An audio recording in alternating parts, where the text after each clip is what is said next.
Hey there, I'm Dr. Angie, and in this video, I'm going to answer pet parents' questions about CBD, THC, and hydrolyzed diets.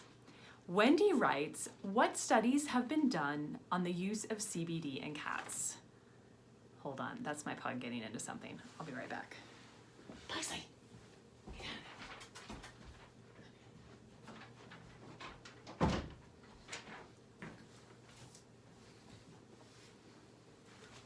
Okay, he can't be trusted. He's so naughty. He's gonna just sit on my lap while we do this. So Wendy, unfortunately, we don't have any studies, any recent studies, of CBD in kitties, so we've not investigated it formally. And then her second question, is CBD good for cats with arthritis? Yes, in my experience, CBD is so beneficial for older kitties with arthritis. Jennifer writes, do you need THC to fight cancer?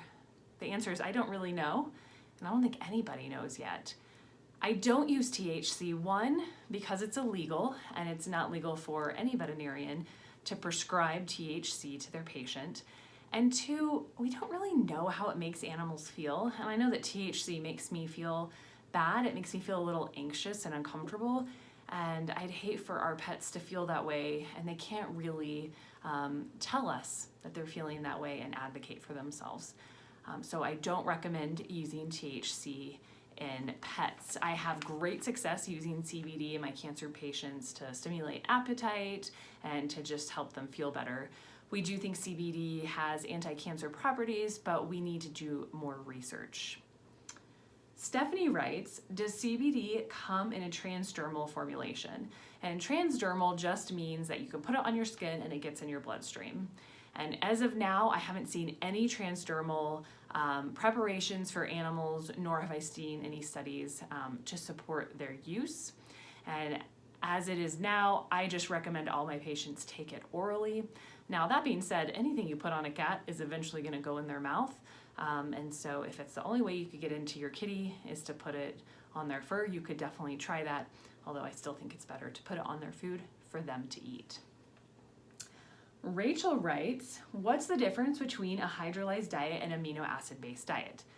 I talk about diet a lot for dogs and cats with allergies. We see more dogs with food allergies than cats, but when we can't figure out what our patients are allergic to, I recommend prescription diets to help us figure it out.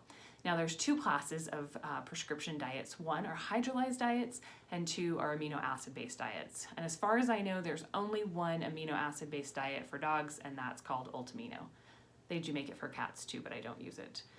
Now Ultimino is different than other hydrolyzed diets because it's more broken down.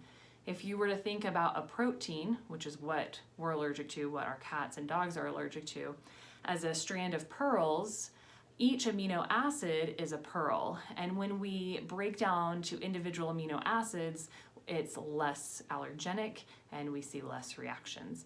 I prefer to use amino acid based diets whenever possible over hydrolyzed diets just because I think they do a better job. Rachel also asks, is it necessary to feed Ultimino or an amino acid based diet for life? And unfortunately, sometimes it is and sometimes it's not. If I can get my patient off of an amino acid based diet, I'm happy. Usually what I do is if they react well to the amino acid based diet or Ultimino, then after 12 weeks of gut rest, I have my clients start adding one food at a time. So one whole fresh food. You can start with a protein, you can start with a fruit or a vegetable. It doesn't really matter, but basically we just want to add back one protein per week until we can have a functional ingredient list. Now, some dogs don't ever get to have a complete amino or a complete ingredient list added back on because they're just too reactive to everything. If you have any questions for me, I would love to hear from you. You can reach me at Angie, A-N-G-I-E, at BoulderHolisticVet.com. I'll talk to you soon.